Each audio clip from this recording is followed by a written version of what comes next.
A day in my life bilang isang sipag-sipagang anak ni mama. Ngayong araw nga ay samahan niyo muna ako dahil ako ay maglalaba. Kasing taas na kasi ng bulkang Pinatubo yung labahan namin. Bihira nga lang kasi yung ganitong pagkakataon, yung talunan ako ng kutong puti sa ulo. Oh no! Lagay na nga lang din ako ng asiti sa ulo at saka sa sikmura dahil baka manibago ako sa paglalaba. Dekada na rin kasi ang nakakaraan mula nang huli tayong maglaba. Kaya naman ngayong araw samahan niyo ako mga rati ng labahan. Pati kasi nung sa tabing dagat pa kami nakatira, inaapak-apakan ko lang ito sa duungan. Dahil makabagong teknolohiya na ngayon ang paglalaba, kaya naman samahan niyo akong gumamit ng mixer. Washing pala, hindi mixer. Akala ko kasi magbubuhos pa kami ng simento. Tapos kung mabasa yung ating labahan, nilagyan ko naman tubig itong washing. Una ko na ilagay itong powder para siguradong hindi natin ito malilimutan. Dahil sa katagalan nga bago ito maulit ating paglalaba ay marami na ako nakakalimutan na step. Pinaikot-ikot ko nga lang yung tubig para mahilo yung powder.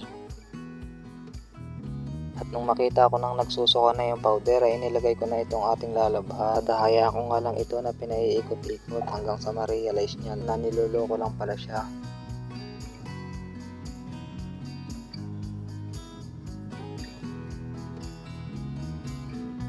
Ngiting tagumpay pa nga dyan si Pugi kahit sobrang sakit na ng likod. Kinikwento ko kasi kay mama na malinis yan basta ako ang maglaba. Kita naman kasi sa itsura na naglalaba. Hindi rin kasi makapaglaba si mama kasi kagagaling niya lang sa gamutan. Kaya naman kahit alam ko makakasira ito ng kutis ko, scorables pa rin tayo sa paglalaba. Ayoko pa nga rin sana maglaba ngayon kasi may laman pa yung damitan namin. Kaso biglang tumabi si mama sa akin at may hawak na karmuna. Akala ko tatagain niya ako, ipapahasa niya para sa akin. Natakot tuloy ako. Ayun, napalaba tuloy nang wala sa oras. Medyo madami-dami nga din yung nilabang ko, kaya anong oras na hindi pa ako tapos. Dahil baka dekada na naman tayo bago maulit sa paglalaba, kaya naman nilinisan ko na din tong CR pagkatapos ko maglaba. Dahil nga palumpalo ako ngayon sa paggagawa ay dinalwa-dalwa ko na rin yung walis kong ginagamit. Kailangan ko rin kasi magpasikat kay mama para kahit tanghaliin tayong gumising bukas. O diba, hindi kasi pwede. Hindi yun sigaw ni mama sa panggigising. Iyak kasi yun ang baboy ko kasi pag tinatanghali akong gumising ay napakaingay na. Si mama na nga lang din yung pinagsampay ko dahil natapos ko nga lang din itong paglilinis kasi magliligo pa ako ng baboy. Nga lang din na videohan yung pagliligo ko ng baboy kasi nalubat na yung cellphone ko.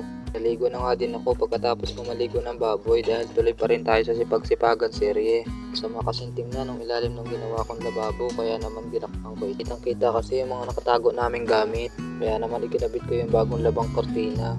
Ko pa nga lang din natatapos yung flooring nito kasi kinapos na ako sa budget.